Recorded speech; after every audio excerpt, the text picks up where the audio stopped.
All right. Chapter 4, Medical, Legal, and Ethical Issues. I know you thought maybe we were going to do something very exciting, and you're right. Okay, no, you're not. This is going to be medical, legal, and ethical, but we are going to get through it. Now, as with some of these other things that we've done and talked about, really, there's nothing new here for you guys. You guys are all certified, licensed EMTs, so you've gone through, ethics and medical ethics and what HIPAA looks like and all of that. So we're going to touch base on that, but a lot of it we're not going to dig too deep on and kind of get in the weeds, so to speak, about that. So let's get started, though. Introduction. So medical professionals, that's you, provide care under a set of laws affecting how patients must be treated. So when we talk about ethics, we're really kind of talking about principles, right? So whether it's a personal ethic or a societal, so meaning something that is basically whatever is determined right or wrong personally. So like, you shouldn't inside you've been taught or you feel like you shouldn't do this, or within society. Those are your ethics, kind of your principles. So we move on to laws. They have sanctions for violations that are enforceable when we talk about laws. We're going to define the obligation of paramedics and then protect our rights and rights of others. These are the laws and how they really kind of apply to us. So paramedics work within several types of laws. We have federal and we have state. Now, it's not necessarily a law within your service because that you don't have a law at your service, but you do have protocols and SOPs and all of that. So, basic understanding of laws and ethics applicable to pre-hospital emergency care. So, let's talk about a few of those things. We're talking about failing to perform your job within the law can result in civil or criminal liability. So, if you are properly trained on how to do, say, an intubation, because that's our hot topic, and you go out and you don't get a patient intubated, or you gut them, you put it into the esophagus, and you fail to recognize all of that, you can be held liable for that. So that's why we have, at times it seems like there's just too many checks and balances, but that's why, because people are being held criminally and civilly liable for this negligence. So practicing outside the law can result in regulatory action or action by your agency and medical director. And then an EMS provider can be prosecuted in any or all of the jurisdictions for the same case. So you could get civil and criminal charges brought up against you. So when we talk about ethics, we're talking about deals with the study of distinction between right and wrong and the way these concepts are applied. So we're saying that applied ethics, this kind of all refers to the use of these ethical values. And when we talk about ethics and maybe we talk about morals, those things are really synonymous, aren't they? So, those are two things that we kind of live our life by, and morals and ethics. So if you hear those words, those are synonymous. So the text as a framework, when we talk about this text is only a framework, this text as a framework is to help you develop legal understanding. So remember that laws and legal obligations in each state, they're all different. So, Oklahoma is going to be different than Texas, which is different than California and all of that. So, what you would want to find a professional that would be able to give you the kind of advice that you need for something specific. Medical ethics. So we're talking about a couple of different types. Personal ethics are the product of your upbringing, your family, your community, your religion, your conscience, all of those kind of things. Professional ethics, these arise out of your standards and practices of your profession. The code of professional conduct and state and federal laws. So one is a personal thing, one is within the industry and the standard. So in cases where your personal ethics conflict with professional ethical standards, you must temporarily set your personal ethics aside. So one that is really common here and very easy to understand is, when you find somebody that say they're 92 years old and that they wouldn't want to live, or you're assuming it, but say you even know it, that they wouldn't want to live upon a ventilator and all of those things, and you're running on them in full arrest, but they don't have a valid DNR in place. Well, personally, you're thinking, I know this family doesn't want to deal with this, the patient doesn't want to deal with it, but professionally, you have to work that patient because they didn't get a valid DNR. Those are that's a very simple thing where, you could see your personal and professional ethics conflict with each other. So medical ethics, so sometimes called bioethics, medical ethics are related to the practice and delivery of healthcare. So many ethical codes for healthcare professionals have existed throughout history. And we'll go through a little bit here, not much. If you guys are wanting to dig deep into this, I'm going to let you on your own, though. So the Declaration of Geneva, drafted by the World Medical Association in 1948, taken by medical students upon completion of their studies when they are about to enter the medical profession. And then the Code of Ethics for EMS practitioners. So that was issued by the NAEMT in 78. It's still in use today. Pledged to a number of ethical codes. So, provide services based on human need, respect for dignity, human dignity, unrestricted by considerations of nationality, race, creed, status, all of these kind of things. Still talking about medical ethics. So your state, service, or company may have its own codes, policies, and rules, and that's something that we mentioned before that you've got to think about as things can get changed. You're federal, you have state, and then even within your own service, now you might be talking about some rules and policies and all that kind of stuff. So then you also have the iCare program, which was developed by EMS students and educators. It incorporates many of the finest qualities of EMS professionals. So you have iCare, standing for integrity, compassion, accountability, respect, and empathy. So these are things that we should be, and hopefully that's what's going on every EMS call out there. Unfortunately, it's not, but these are things that we need to be bringing with us every day we show up for work, every day as a student. As a paramedic, we're here to take care of people. So these are all based out of a concern for our patient, our concern for our patient and their welfare. So still talking about medical ethics. Apply 3 basic ethical concepts when making a decision. One, to do no harm, to act in good faith. That's 2, obviously. And 3, to act in the patient's best interest. So really, if we will use these standards every time we make a decision, it's going to be really hard to go wrong. And to be honest with you, just on that number 3, if we act in the patient's best interest, so we're treating people the way that we want to be treated, and we want our family to be treated, all of those kind of things, and looking at the best interest of the patient, you're going to have to work pretty hard to make a really bad decision. Now, you could make it out of stupidity or ignorance, but for the most part, we're going to do things that are right by people. Now, when you do mess up, we do have to be accountable for our actions at all times. So your behavior on the job and the way you handle situations, all of those things will shape your career. When I say it'll shape your career, here's what I mean. If you have poor and unprofessional behavior on the job, your career will be shaped as in doing something else, hopefully. Hopefully, we're not going to continue keeping people in EMS that are burnt out and don't really care for people and have no passion, so to speak, for the job. Those are not people that we need in this industry. We've got tons of them already.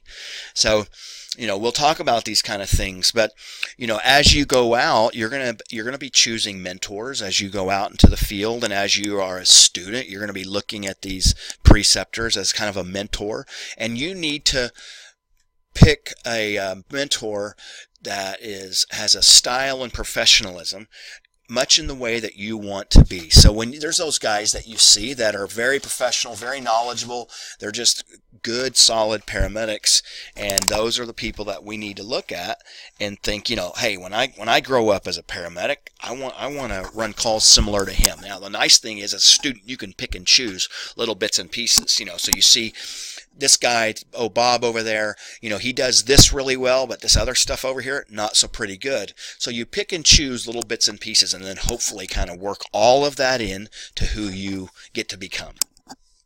So professional ethics, obviously, these things are going to be extremely important. They're important as EMS continues to seek funding and recognition, similar to other medical professions. That's something that is plaguing EMS right now, as we are not being recognized as medical professionals, much like our counterparts are, much like nursing and other type of allied healthcare. And a lot of that has to do with unprofessional behavior, as well as you see guys roll in, and I hate to pick on rural folks, but most of the time it's where you see it. You see folks roll in from a rural service. They got up in the middle of the night and their crap's untucked, their shirt's hanging out, they got maybe some dinner on their shirt, all of those type of things. That unprofessional behavior, unprofessional appearance, that immaturity, all of that stuff, we can't have that. Now, obviously, criminal acts are unethical. They're also illegal. So remember, sometimes off-duty conduct, it can affect your reputation and possibly your employment. So negative publicity, that lessens the public's confidence in the service you provide. So, when we go out and do some silly and stupid things, that becomes publicized, people know about it. So. And then kind of a last piece, never falsify your training records, never falsify who you are and what you do, meaning your level of your certification or anything like that. Always be respectful of your patients, as you see up on our slide. So don't do anything to violate their trust in you. Avoid misconduct. Don't overlook other providers who engage in misbehavior. So don't allow things that are egregious to just continue on. Because that's what's always went on. The most successful and fulfilled paramedics, so they become patient advocates. Then you don't see it up there, but the word choose is a big word. They are choosing to become patient advocates. They're choosing who they want to be as a paramedic. So, participate in and actively seek out the best in training and professional development, and then put the good of the team above your own personal aspirations. So put the team first. Because us, you see you, but us as a whole, starting with you, is responsible for the future of EMS, and it's got a future.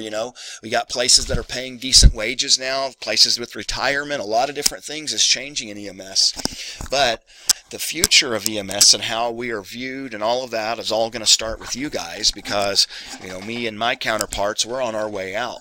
So we've done what we can, whether that was good or bad up to this point. Now it's the next, kind of passing the baton on to the younger guys to be able to continue building this thing up. And then just a touch, obviously ethics is going to apply to research.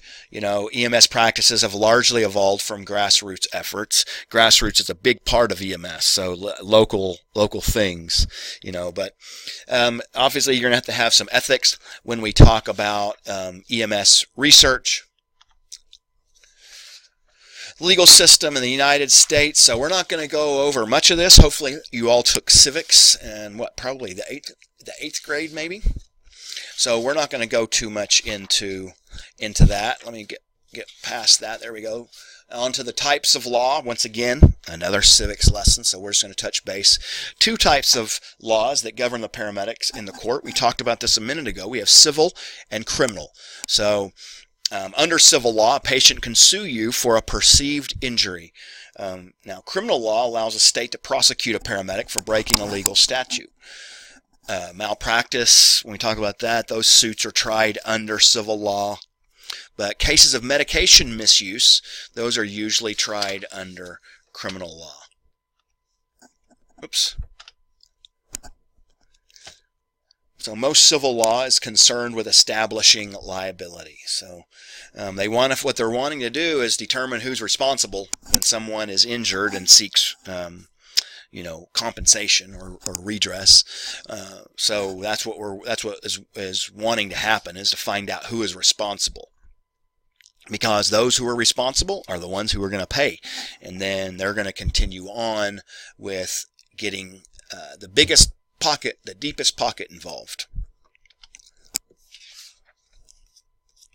Criminal charges most likely to apply to pre-hospital care. So these are what we're talking about that are going to be most likely to apply to what we're doing. So assault, and what that is, you have a lot of people out there with a misinterpretation of what assault is, and what assault is when a person, when they instill fear. So when they make someone fearful of immediate bodily harm or breach of bodily or security, that is assault. So regardless of whether the threat of harm is actually carried out, it's all about instilling fear in someone of immediate bodily harm or kind of breach of bodily security to another person. Now, battery is when we're talking about that touching part. So battery is when the defendant touches another person without his or her consent. Now, we know, we all have heard that when we were in EMT, either when you went through basic or just your EMT class, that battery can be when you, maybe you are taking someone to the hospital that doesn't want to go to the hospital. So, you are touching another person without their consent. False imprisonment, when a person is unintentionally and unjustifiably detained against his or her will. So, those are what we're talking about with those things. So you've also got defamation, libel, or slander that's listed. So when we're talking about intentionally making a false statement, and whether that's written or verbal communication, it injures a person's good name. So when it's in writing, when you make a false statement in writing that injures a person's good name, now we're talking about libel. And then slander means verbally making a false statement that once again injures a person's good name. The legal process. So that begins when a complaint is filed. It can take quite a while. It can take several years. Have a discovery period, as you see there. It can last a few months to a few years. Both sides seek as much information as possible. And most civil cases, when we're talking about civil cases, they are resolved during a settlement process. So we're not, like I said, we're not going to go into a whole lot of that. Paramedic and the medical director. So if you've not been in this relationship, then you may not be aware, but this can become a very complex relationship. There may be some friendship elements to it, but they are, we are working under their license, so it can cause some a little bit of stress maybe. So the paramedic must answer to the medical director, the licensing agency, and the employer, and then even potentially even further on, because then we start talking about federal and state laws and statutes and all of that. So there may be some overlap whenever we talk about these, but these distinctions are important. So usually state EMS legislation requires a paramedic to perform advanced life support procedures and skills only under physician supervision. That's what we're talking about, whether it's standing orders, protocols, all those kind of things. Now, in some places, legislation may also require a medical director. So the medical director supervises the paramedic. Legally, the paramedic is not the medical director's agent. So you're working under their license, but you're not working kind of like in place of them, I guess. So the acts of the paramedic are not the actions of the physician. The paramedic is going to be responsible for their own action. So even though you're working under somebody else's license, you're still responsible for your own action if you do something stupid. And the medical director can be accountable for failing to supervise closely or take action when a paramedic is not meeting the standards. If a medical director, they can do any of the following if they do not believe the paramedic is performing to standards. So they can restrict their practice, they can withdraw their supervision entirely, or even require some remedial training. I've been at a place where the medical director said, they're not going to work under my license anymore, and that person is now unemployable. So now hiring sign was put out. Now, medical directors are not responsible for any employer's disciplinary actions. So that's between the city or the service and that employee. Many paramedic activities require orders from a physician. So whether that's online or offline, protocols, all that kind of stuff. But they do require orders So if conflicts arise, if you and your partner are having issues, or you and the patient are having issues, you're going to call your medical director, because they're going to give you the guidance that you need. EMS enabling legislation, so that defines how EMS is structured, designates responsibilities to governmental agencies. So what this does is provide that framework for the paramedics practice, and within that it talked about the need for a medical director, the scope of practice, all of those type of things. So make sure that you understand the legislation that's in your state, which would be here in Oklahoma. Administrative regulations set forth by bureaucracies at the state and federal levels. So these affect and define the specific rules under which paramedics practice. Now, these are usually developed by the state's Department of Health or the county agency responsible for regulating EMS practice. They can also define the paramedics' role in patient care, define the requirement for licensure, renewal, CE, all of that type of stuff. Also, it can list out some action against a paramedic's license for providing less than adequate care or failing to meet the requirements for recertification. So it's about giving and taking the certification away. So licensure, when we talk about licensure and certification, these terms are used for the most part synonymously, meaning kind of in the same fashion, but they are not synonymous with each other. They're often confused. So, and I probably contribute to that, because at times I may say license and it's not a license. So, but make sure that you do, make sure that you are aware of what is what and which is which. So certification is a level of credentials based on hours of training and competency. So this can be granted by a governmental agency or by a private organization. So for us, we're looking at either the state of Oklahoma or the NREMT. Now, it does not mean someone has the authority to practice the skills in that certification, because remember, they have to work under a doc. Now, licensure, that permits a carefully defined level of practice, usually granted by a government agency or local authority. So, state health department or county EMS authority, and these agencies can create and administer the licensing examinations. So, a license is a privilege granted by a government authority on certain conditions, and also the paramedic must comply with the government requirements or risk losing licensure. And it can happen for several things: professional behavior, CE, so continuing education, licensure renewal, all kinds of stuff. Discipline, so licensing action may be taken if an infraction occurs. So paramedics who commit an infraction to licensure rules may have their license restricted, suspended, or even revoked by the granting agency. Administrative agencies can propose a licensing action called due process. What that is a right to a fair procedure, basically, for the action that the agency proposes to take. So within that, you have two components: notice and the opportunity to be heard. So a hearing, that allows the paramedic to tell their side of the story.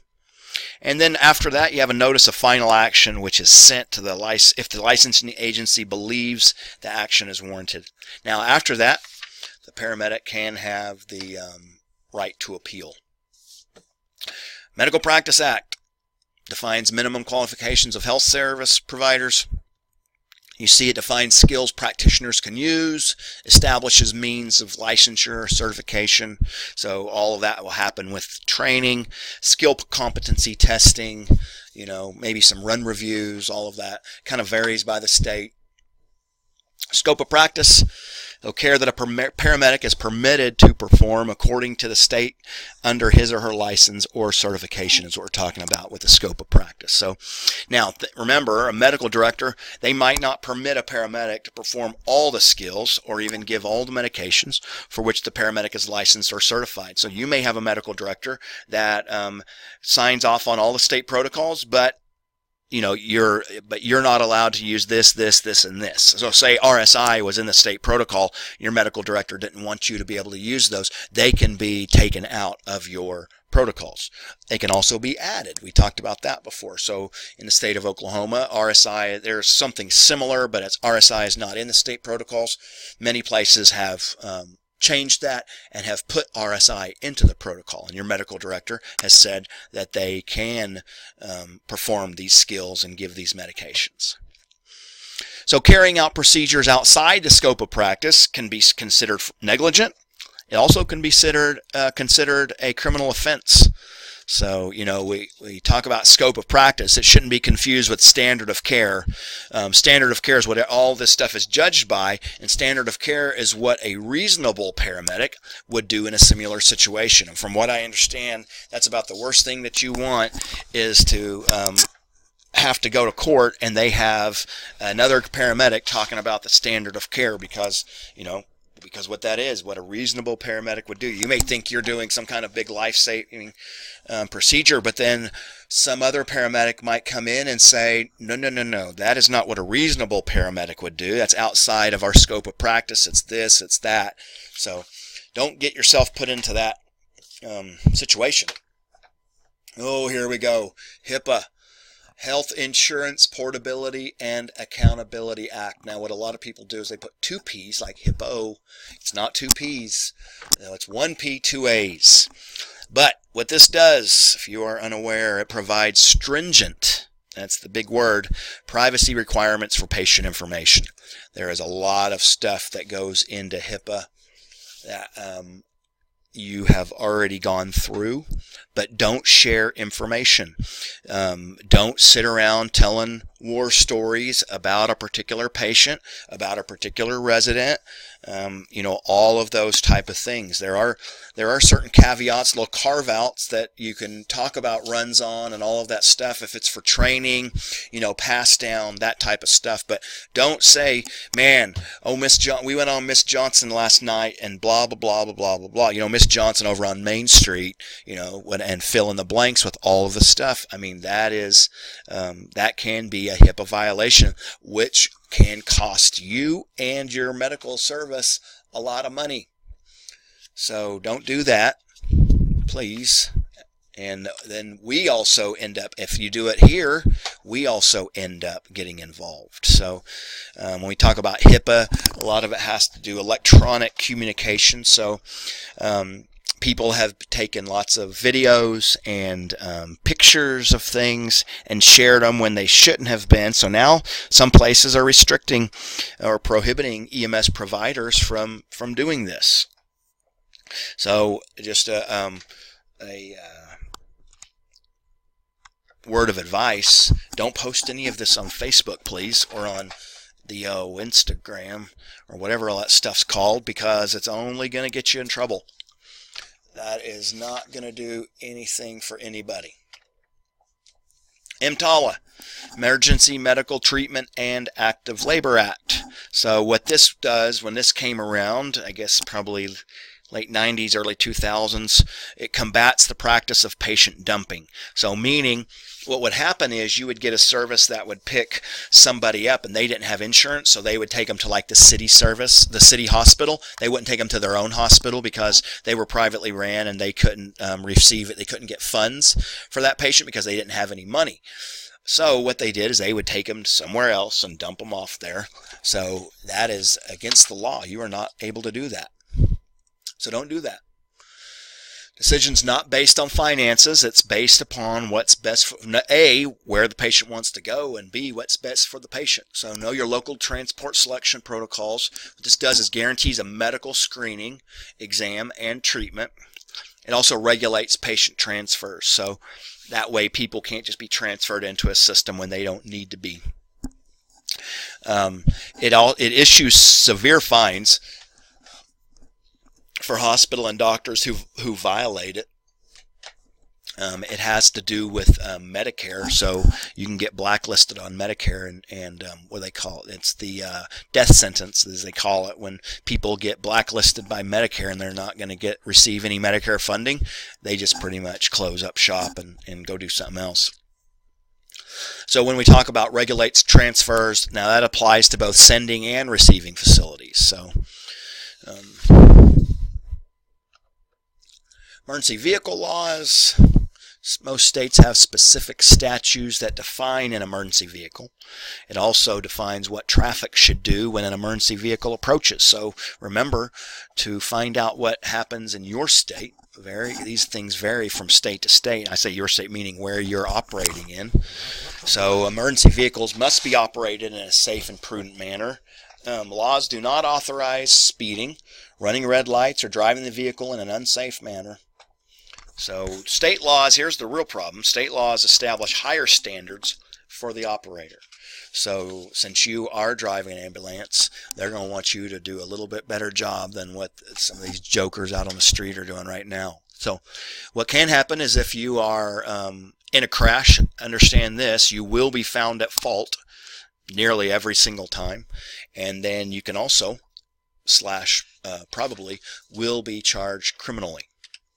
So be very cautious. Make sure you're stopping at the red lights. I mean, even at the green lights and clearing your intersections. Stopping at the red lights, clearing your intersections.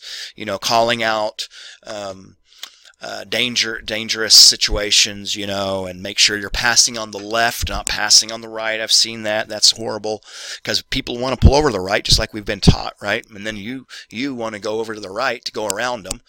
If you have to go into oncoming traffic, we're going to enter very early and be very cognizant and thoughtful about the people that are coming. So, anyways, transportation.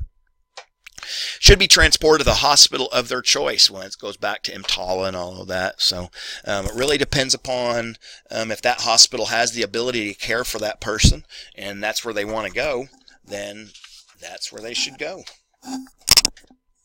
Hang on one second here. All right, part 2.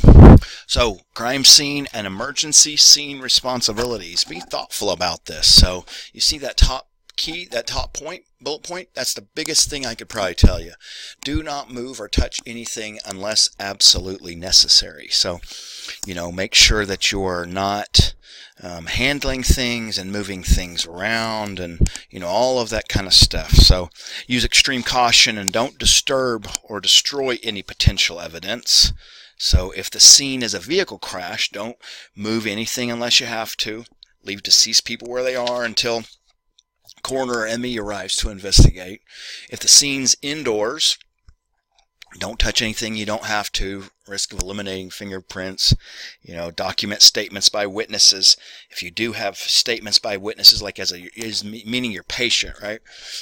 In my opinion, the best thing you can do is if you're going to write down what they say, quote them. So within your documentation, she states that this was, done to her, she witnessed blah blah blah. Make sure you're quoting them. Don't just make a big vague statement. You'll read on in your text, the different things you should do. Limit the number of EMS personnel. Notify law enforcement. None of this is different than what you've already done. Mandatory reporting. Each state has its own requirement. So every state has laws requiring EMS to report child and elderly abuse. Now, depending upon what some states have more than that, but every state has laws that require that. So failure to report that is a crime. In many states, serious implications for not reporting it. So the obligation to report is frequently applied to neglect or abuse of children, neglect or abuse of older people, domestic violence, drug-related injuries, childbirth occurring outside a medical facility, rape, animal bites. The list goes on and on. So the main thing is for you to be aware of what is expected. Coroner and ME cases. So generally the police should be notified in all of these cases when we're talking about homicide, suicide, violent or sudden unexpected death. These are all cases. Death of a prison inmate, obviously they're going to have known about that. But paramedic-patient relationship, always do what's best for your patient. All these decisions that you're going to be making should be based on standards of good medical care, not possible legal consequences. So, what we need to do is what's right for the patient, and then of course following your standards. Consent and refusal. So you must obtain consent before providing care. To provide consent, a patient must be of legal age as well as possess decision-making capacity. Now, within consent, we have several different kinds. We have informed and we have implied, right?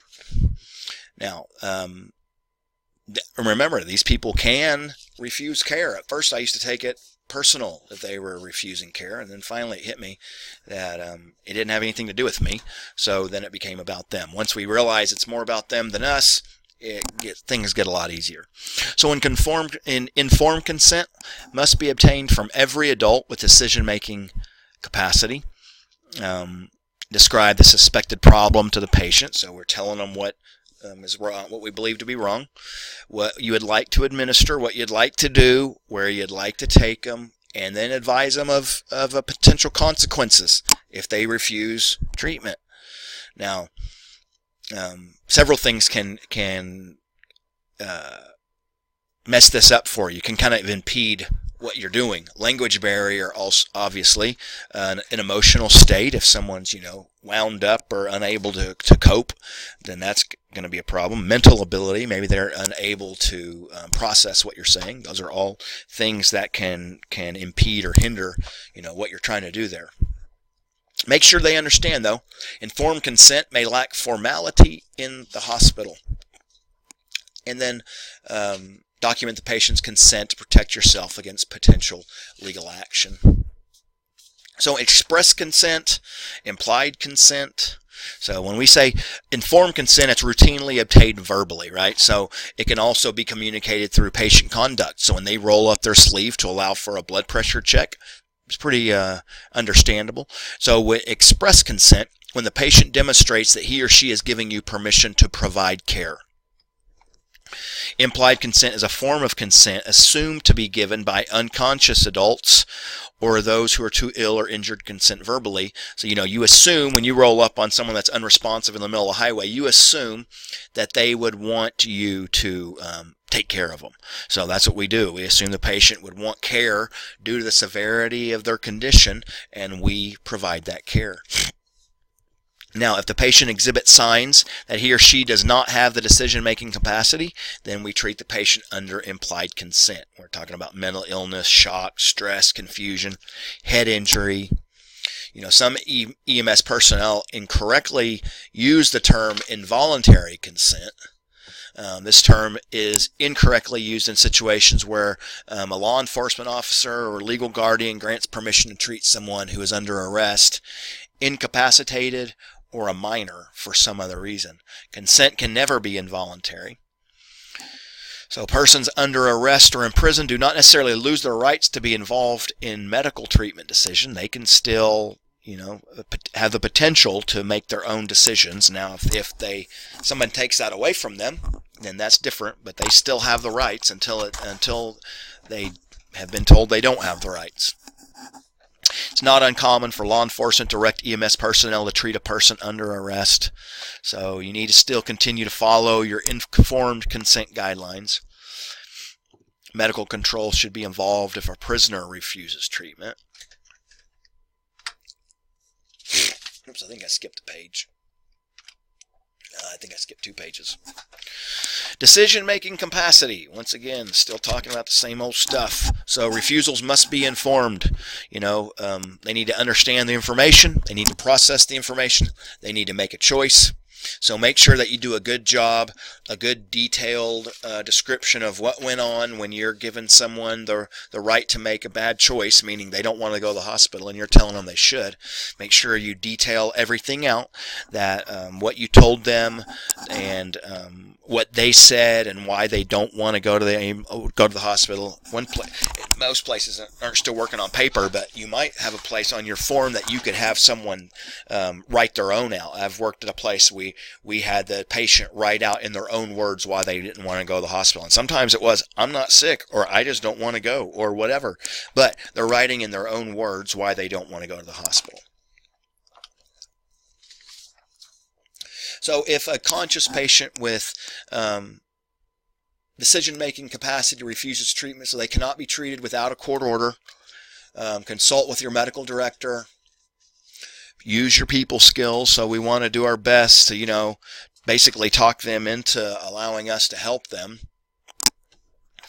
Now, a patient may be alert and oriented, but still incapable of making an informed decision after you have communicated with him or her to the best of your ability. It can be a lot of reasons: head injury, altered mental status, unstable vital signs, a lot of other things, a lot of different stuff. So if you need to, it's not a bad idea to contact your medical control and allow them to talk to somebody if they're still refusing treatment.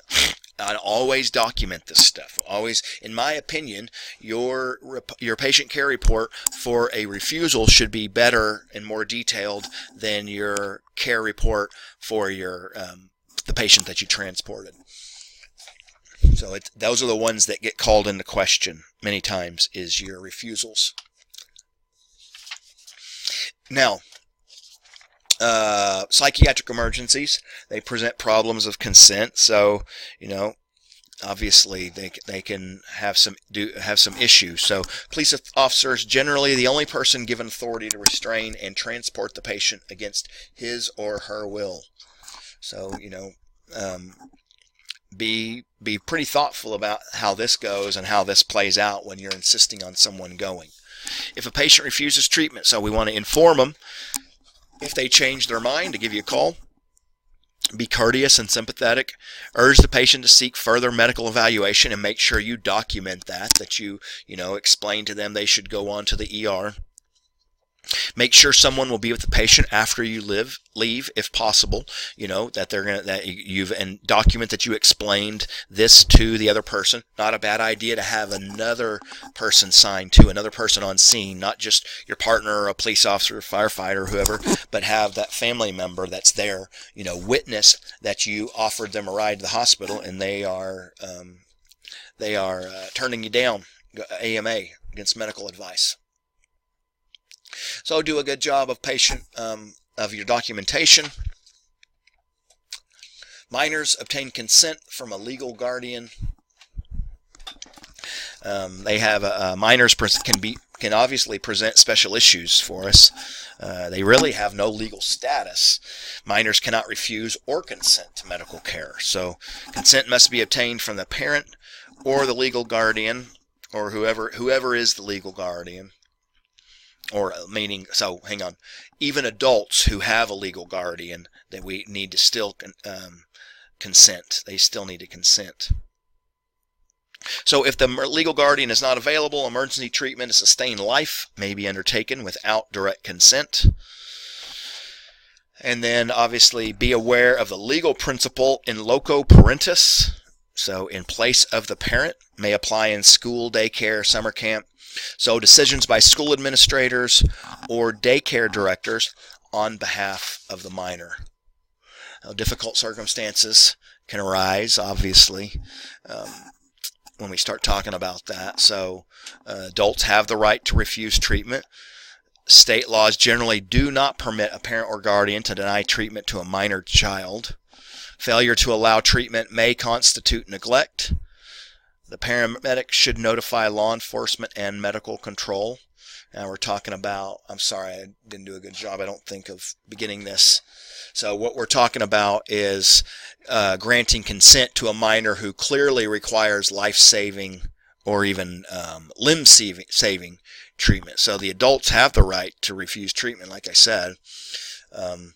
But state laws generally do not permit a parent or guardian to deny treatment to a minor child when we're talking about life-saving or limb-saving treatment. And by doing so, it can become neglect. Emancipated minor, some of this is different, varying from state to state. So some states have criteria of emancipated minor of marriage or pregnancy or active military service, a lot of different things.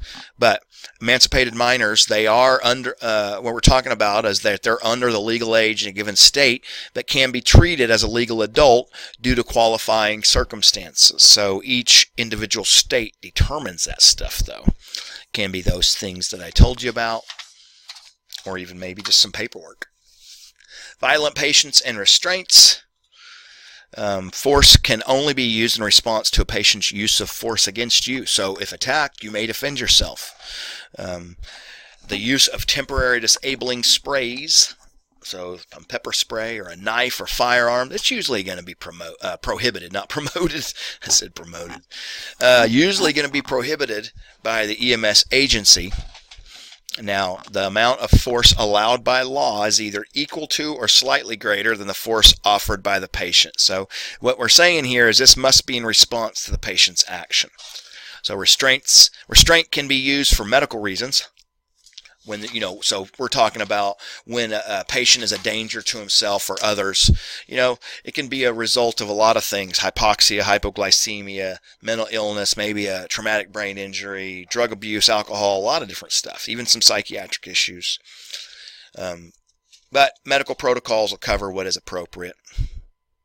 And then a lot of times, we'll use, as we get into pharmacology and our medical issues and all that, we'll start using some medications. So starting now, we'll in many of these situations we would use a benzo, so a benzodiazepine, which will allow that patient to kind of calm down, kind of or maybe even an antipsychotic drug. Negligence. So you have no protection for gross negligence. So what are we talking other than immunity? So what we're saying is negligence. When we talk about negligence, when does that occur?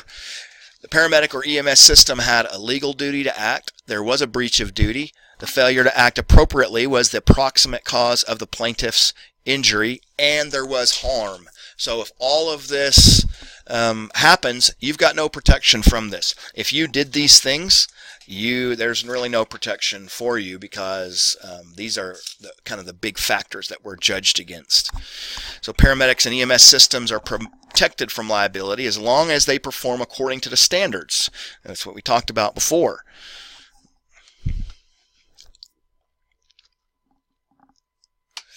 I'll let you guys, once again, we've already talked about this stuff as EMTs, but duty, when we're talking about, this is prescribed by law, so what you must do and how you must do it. So first duty, to do no further harm to a patient.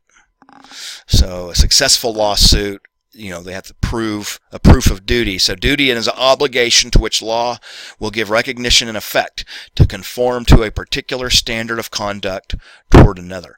So if a person fails to perform according to that standard, and this failure caused the injury, then he or she may be considered liable.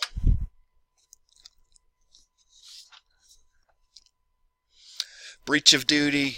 So if you failed to perform within the standard of care, so once again, what a reasonable paramedic would do in a similar situation. We're going to kind of start breezing through. Proximate cause, improper action or failure to act caused harm. And then what are we saying about harm? Usually physical injury. So it can have some other stuff, emotional distress, obviously a loss of income or even a spouse. Abandonment, termination of care without the patient's consent. So if you just drop them off and they want to go to the hospital and you just drop them off, or not labeled, what's the right word? Identified them as a patient, but they wanted to go to the hospital and you didn't take them there, you left them there on scene or wherever, then that's termination of care without the patient's consent. So once you respond, you cannot leave until a provider with equal or higher training takes responsibility. So as a paramedic, you don't give over your patient to an EMT or to an EMR. You go to the ER and you drop them off with a nurse or a doc. Complete your written report. You've got to leave your well-written report. Some situations may not require transport, but are not considered abandonment. So medical director will provide protocols. Generally, just encourage transport. Know your protocols about that. Understand that your patients have the right to direct their own care. So if you've not ran on someone yet, you will run on someone that will tell you they don't want an IVs. Many times it's because the ER nurses are better at IVs, is what they'll tell you. Which, we all know that's wrong. But regardless, they do have a right to direct their own care. So even if the patient's death is the result, because they have autonomy and they get to choose what does and what does not happen. Advanced directives, trying to think of that word earlier, express what medical care, if any, the patient wants if he or she can no longer articulate personal wishes. So, these things differ from state to state, and sometimes laws are very strict and sometimes they aren't. So know what your state laws are, but if it says they don't want to be mechanically ventilated, we're not going to do that. If it says they don't want these life-saving drugs, we're not going to do that. None of this has changed. This is all still the same stuff: living wills, healthcare power of attorney, all of that. Now remember, power of attorney, it's got to be a healthcare, not just that they have power of attorney like over their finances. I've had this happen where someone tried to tell me about they wanted this done to somebody because they had power of attorney. Well, it was only financial power of attorney. They don't get to determine someone's health care because they have a power of attorney. They have to actually have a healthcare power of attorney. So it's important to make those differences. DNR orders, make sure it's a valid one. Make sure, I put it in the LMS what a valid Oklahoma DNR looks like. They do differ among states.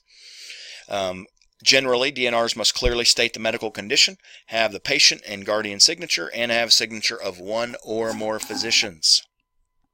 Now, remember, this is not a do not treat. So it does not mean if they have a DNR that you're not going to do something for them. It's saying that you'll not treat them if they are you're not going to resuscitate them. It doesn't say you're not going to treat their low blood pressure or their low blood sugar or whatever.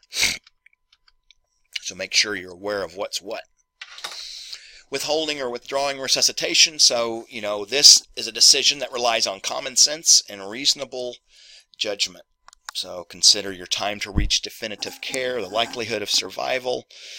Some places are instituting policies of then when they're in outlying areas that after this long, so we're going to discontinue care. As well as even in a city now, we're seeing that after say 3 rounds of ACLS meds, then a patient can be called on scene and left. But so the state laws vary. Make sure that you're aware of what it is where you are. If resuscitation has begun, cessation may be appropriate. So the stoppage basically may be appropriate. Blunt trauma arrest, prolonged rescue, or a lengthy medical resuscitation effort. So if you've been working them 30, 45 minutes with no positive changes, it might be a good time. Halting resuscitation is especially difficult with pediatrics. Obviously, if you have had a pediatric case that you've been on, in my opinion, just the way that I've always looked at that, I'd just assume I'd probably honestly work them too long than call it short.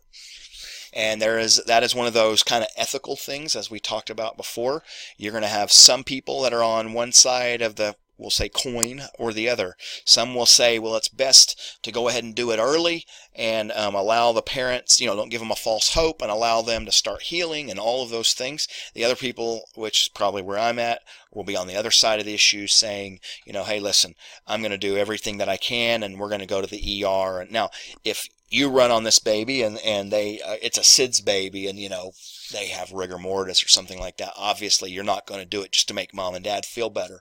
But I would much rather have mom and dad know that we did everything and there's no questions. So those are all things that we have to figure out as we move on. Our protocols will direct us in some ways, but some of this is going to be personal preference, your own judgment. So end of life decisions.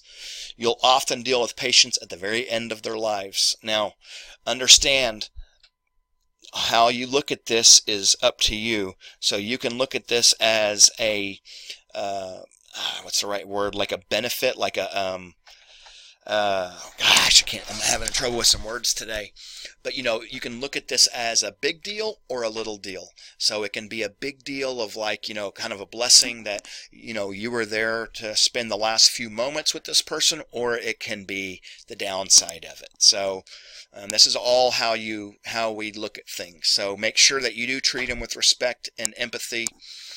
Never question their reasoning. If you're dealing with a person that, a long time chronic patient and they've decided to not seek treatment and all of that, and they're allowed to do that, then don't question things like that. It's not our place.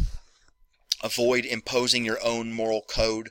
So respect the patient's wishes. No matter what your own personal belief system is, respect the patient's wishes. So you see, you may encounter confusing scenarios. So resuscitate until paperwork is confirmed. You may have someone say, well, we've got a DNR, but they don't have it in hand. Well, you need to start working them. You may,